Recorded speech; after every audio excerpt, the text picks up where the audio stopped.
All right, welcome back to Better Kansas City. It's a mid-American artisan cuisine at its finest. We have Jane and Vanessa of Blue Bird Bistro. I could read. Joining us now to show how they make their Moroccan stew. See, it was spelled wrong, so it wasn't my fault. All right, well, guys, thank you so much for being here. I want to know what makes Moroccan stew. Well, Morocco was on the spice route for centuries, and so a variety of spices would land through there.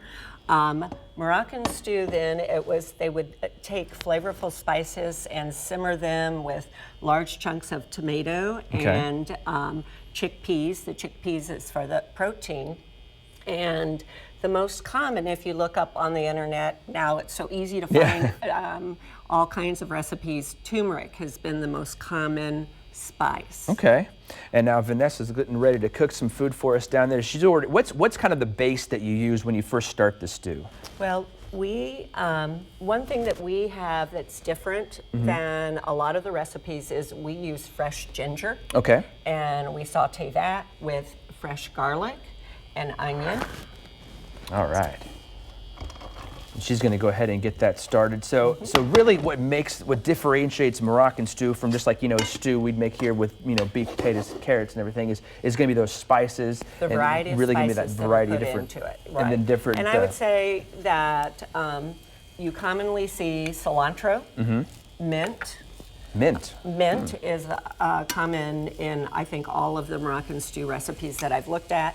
Turmeric also has been very common. Interesting. Yes. Okay.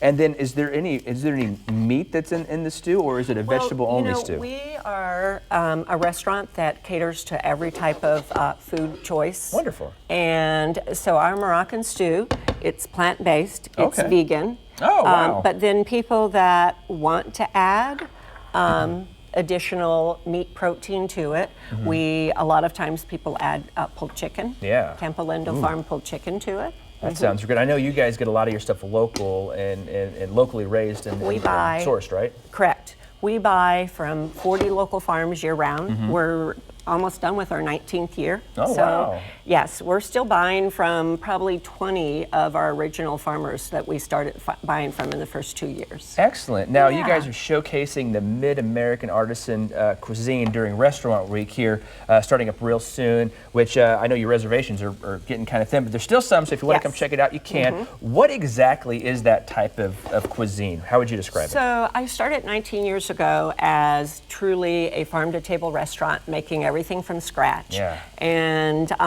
I never thought about basically I was taking the food that I could get from the farmers and then figuring out from there what would this taste best in. And so basically we were pulling things from all over the world, which actually matched with what the farmers were telling me, like we've done this. One good example is Kansas City has inconsistent growing seasons.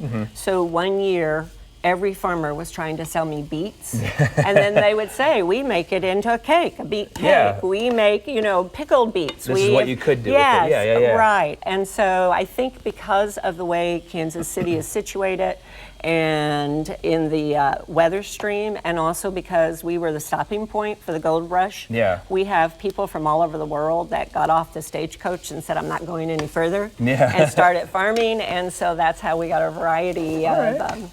Well, Jane and Vanessa, thank you very much for being here today. I know you're going to, real quick, what is in I know you just got done doing the garlic and the onions, but what is the liquid that you're going to use? Is that you're going to deglaze the pan with sherry. Some sherry? Yes. All right, keep me away from that. All right, thank you guys for being here.